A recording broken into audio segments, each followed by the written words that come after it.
Hey, good morning, ladies and gentlemen of the jury.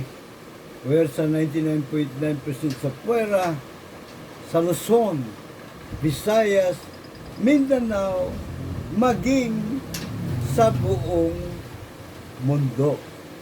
Mr. Juror po, Dr. Sixto Kitkilatis Lagari po lamang inyo abang lingkod, PhD Public Administration, honoris causa. Opo, founder ng Philippine Trial by Jury Movement / Partido KKK 2.0 Demokratiko. Opo. At siyempre, ating po pangunahing layunin ay ipairal sa bansa o ipairal ang makatarungan at makataong lipunan sa pamagitan po ng pagsusulong ng mga adhikain, mithiin at pangarap ng ating mga ninunong katipuneros para po sa ating kasalukuyang henerasyon, maging sa mga susunod po natin sa lahi till His kingdom come. Ito po, bibihira po nakakaalam na ito. Hindi po kasi ito inukilkil sa ating kamalayan sa mga paaralan kung ano po ang talagang layunin ng ating po mga ninunong katipuneros sa pamumuno ni Gat Andres Bonifacio. Ano nga ba? Abay, ito po ay hindi gawa-gawa. Ito po ay nakaukit sa manifesto ng katipunan na nakapaskil sa tableya. Hindi lang inukit sa bato po, sa bakal pa kamo. Ang mga layunin nila na naandun po nakapaskil sa number 72 Ascaraga Street o Claro M. Recto, Manila. Ang nakasaad po doon, pangunahin po nilang layunin sa pagtatatag ng samahan na sikreto ay para maitatag ang malayang bayan. Malayang bayan ala demokrasya ng Amerika, powered by Jury of the People Justice System. Ang tawag po nila noon ay hukumang balangay. Nakinopya naman sa Magna Carta of 1215 England bago pa sinakop ating bayan ng mga Kastila. So, yan po ay unfortunately, hindi lang si Gat Andres Bonifacio ang pinaslang ng mga ungas na traidor at kawatan. Kundi maging ang pangarap Pinoy ay napaslang din po. Bakit o kanyo? Hindi isinama sa 1898 Konstitusyon. Hindi rin isinama sa 1935 Konstitusyon. Hindi rin isinama sa 1973 Konstitusyon. At lalong hindi po isinama sa 1987 Konstitusyon. Ano po yung hindi isinama nila ng mga ungas? Hindi isinama sa Bill of Rights ang pangunahin pong sovereign power ng mga mamamayan sa demokratikong bayan. Ang kambal tuko ng demokrasya, the epitome of democracy. Jury of the People Justice System. Karapatan ng mga mamamayan o taal na karapatan ng mga mamamayan sa demokratikong bayan na maging juror sa hukuman trial by jury at huhusga sa lahat ng kaso ng katiwalian, land grabbing, katraiduran, extrajudicial killing, drug trafficking, smuggling, pogo lording, land grabbing, at mga pangungurakot sa kabambayan. Yan po ang karapatan na taal, birthright ng mga mamamayan sa demokratikong bayan. Yan po ay ipinagkait sa atin. So, papatuloy natin ang laban. Dumudugo na ngayon ng ilong nila kung paano tuldukan ang gobyernong sindikato. Diba? Ang korupsyon sa buong pamahalaan, dumudugo na kan na ilong kung paano tuldukan. Wala man lang isa sa kanila na nakaisip na dapat na panahon na, matagal na nga dapat eh, na ipagpatuloy o ikasa, isakatuparan, hindi lang sa isip, sa puso, isakatuparan ang mga adhikain, dakila at dalisay na adhikain ng ating mga ninunong katipunero.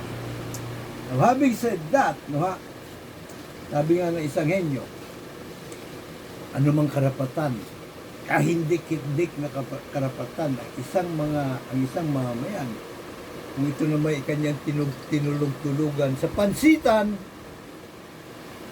magising na lamang siya isang araw, wala na pala sa kanya. Naglaho na parang bula ang kanyang karapatan. So, ika nga, may isa pang henyo na Inglesero, don't waste your time. Huwag saya. Inglesero nga di ba? Pero Tagalogin natin, huwag sayangin ang iyong pagkakataon sa paghihintay na iyong mga karapatan, kung ano ang dapat mapunta sa iyo. Mga benepisyo ay ihahain sa iyo ng iyong gobyerno on a silver platter. Wag! Madidismaya ka lang. Dapat mo itong ipaglaban. So, ano pa po? Paano natin paglalaban? Sa pamamagitan po ng ating pamumulitika. Hindi po masama per se ang pamumulitika. That is a positive attribute. Ito po. Totoo lang. Sa mga hindi po masyadong nakakaalam, ang politika po ay diskarte na isang politiko. Sa gobyerno man o sa mga asosasyon, sa mga samahan, kung paano patatakwin ang gobyerno, ang asosasyon o samahan, sa menos gastos sa pamamaraan, pero epektibo. Kumbaga ay like an well-oiled machine, at kapaki-pakinabang sa lahat ng mga mamayan, sa lahat ng miyembro ng samahan, asosasyon o organisasyon, civil organization, civic organization, Nulit po, kapaki-pakinabang para sa halos lahat ng miyembro o mga mamayan, kung hindi man lahat ay makikinabang. Yan po ang tunay na kahulugan ng politika. And so, pag-usapan po natin dito sa episode po na ito, ang kalunos-lunos na kalagayan ng mga homeowners at homeowners association na talamak laganap sa buong pong bansa. Bakit nagkaganon? Yan nga po ang ating pag-uusapan at ipapauna ko na. Tayo po ngayon ay dudulog. Hihirit po tayo ng suporta sa ating po mga kagalang-galang na senador, lalo't higit kay Senador Ping Lacson, na siya po chairman ng Senate Blue Ribbon Committee, at kay Senate President Tito Soto. Isama na rin po natin ang lahat ng mga senador na maantig ang puso sa ating kalunos-lunos sa kalagayan, mga kapwa homeowners sa buong bansa. Kalampagin na rin po natin ang Pangulong Bongbong Marcos at tayo po ay agapayan naman. Ganon din ang ating po mga mambabatas, mga kapitapitaganan na puno ay pinaglalaban ang kapakanan ng sambayan ng Pilipino. Katulad nila Atty. Shell Diokno, ang founder po ng FLAG, at si Senadora dati, ngayon ay kongresista, Laila de Lima, dating senador Trillanes, nasamahan tayo sa laban na ito. Agapayan po tayo, sapagkat di naman po natin hinihingi ang sobra-sobra Kung ano lang po ang sapat, alinsunod sa batas. Yun ang naman po natin pinaglalaban nito, batas po. Dahil kung hindi po batas ang gagawin nating sandigan ng ating mga pinaglalaban, anong gagamitin natin? Balik tayo sa sibak at tabak? Huwag na po. Nagawa na po natin mga ninunong katipuneros yan. Nag-alay na po sila, hindi lamang po ng luha, pawis, dugo, maging buhay. Para kahit papano meron po tayong karapatan sa ngayon na medyo tinimbang ngunit kulang na kulang. Sapagkat ang pinakapangunahin pong karapatan natin bilang mga mamayan sa demokratikong bayan ay ang pagiging juror o tagapaghusga kung ano po ang sinasabi ng batas at kung sino po ang mga lumalabag sa batas. Opo, ang problema po sa bayan natin ito, hindi po batas. Ha? Sobra-sobra, sapat-sapat, hindi man sobra-sobra, ang mga magagaling po nating batas. Ang problema lang, pinipinipit ho binabaluktot, binabali, ano po, binabaliwala pa sa maraming pagkakataon, nito po mga humuhusga kung ano ang sinasabi ng batas, opo, at ano ang talagang espiritu, letra at espiritu ng batas. Ito po mga hukom, mga hukom. Ito po mga justices sa Sandigan Bayan, sa Court of Appeals, maging ang mga maestrado po sa Korte Suprema, maging ito po mga nasa mga quasi-judicial bodies sa mga ahensya ng gobyerno tulad ng DSUD, DHSUD, tulad ng Comulicotong, no po. No? Maging po yung mga prosecutor sa DOJ o kaya doong prosecutor sa ombudsman. Sila po kasi ay walang kalayaan na gampanan ang ikanlang tungkulin na ating iniatang sa kanilang balikat. Sila po ay nasisindikato. Buong gobyerno po natin nasisindikato. Kung kaya, ang ating po problema, inuulit ko lang, hindi po yung kung ano yung batas. Okay ang batas Diba? Pero, ang sabi nga ng isang kapitan namin dito sa barangay sa Luisoy, may kawayan Bulacan, na si Kapitan Bani Velasco, kung kayo man ay hindi nagwagi sa inyong ipinaglalaban noon pa, laban sa inyong developer, ang 8990 Hoodlums Incorporated, Holdings Incorporated, at ang Prime Lands, project owner, developer yung 8990 Hoodlums, bay, huwag kayo sumuko. Tuloy nyo laban. Ika nga na isang henyo Hindi mahalaga kung ilang beses kang nadapa. Ang pinaka-importante, marunong ka bumangon sa tuwi-tuwi na ikaw ay madadapa upang ituloy ang laban. Apo. So, umpisa na po natin. Sa kanli pa lang yun, inabot na tayo ng isang oras. Diba? Well, anyway, ang ating pong, siyempre, batas po, ang ating ipaglalaban po dito Not otherwise. Kasi kung otherwise ang ating ipaglalaban, ba't pa tayo makikipaglaban? Lalabas po tayo niyan sa gobyerno. Ano po? Dito po sa Presidential Decree number 957, promulgated po ito July 12, 1976. So alam na po natin kung sino po ang Pangulo po noon, Pangulong Ferdinand E. Marcos Sr.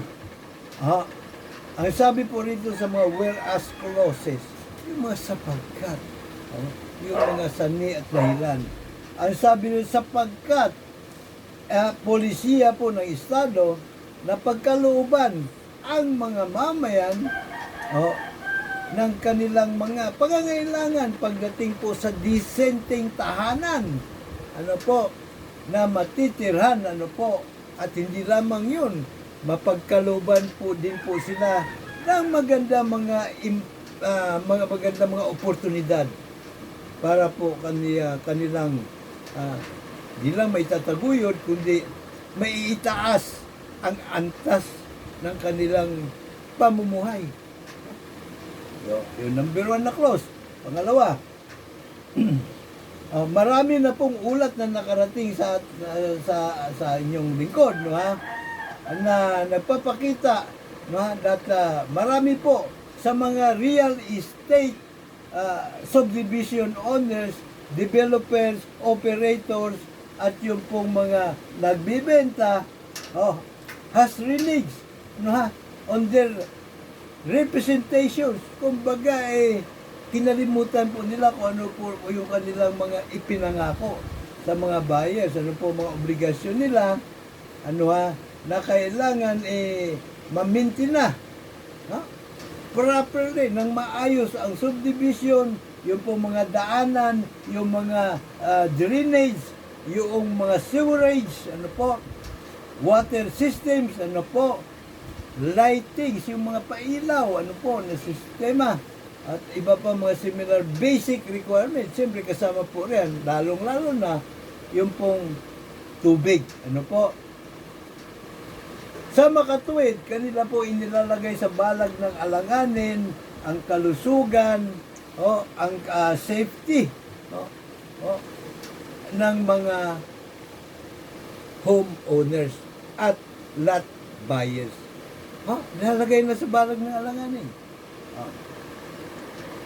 Ayon pa dito kay Pangulong Edralin Marcos, Ferdinand Edralin Marcos, sa kanya isa pang whereas, ang mga gawain pong ito, kaungasang ito, ay naglalagay sa balag ng alanganin, nung ating pong palupa at mga programang pabahay na ating pong pamahalaan. Hindi lamang po na inilalagay sa balag ng alanganin, lalo na, natatalo po yung pong mga hangarin ng pamahalaan,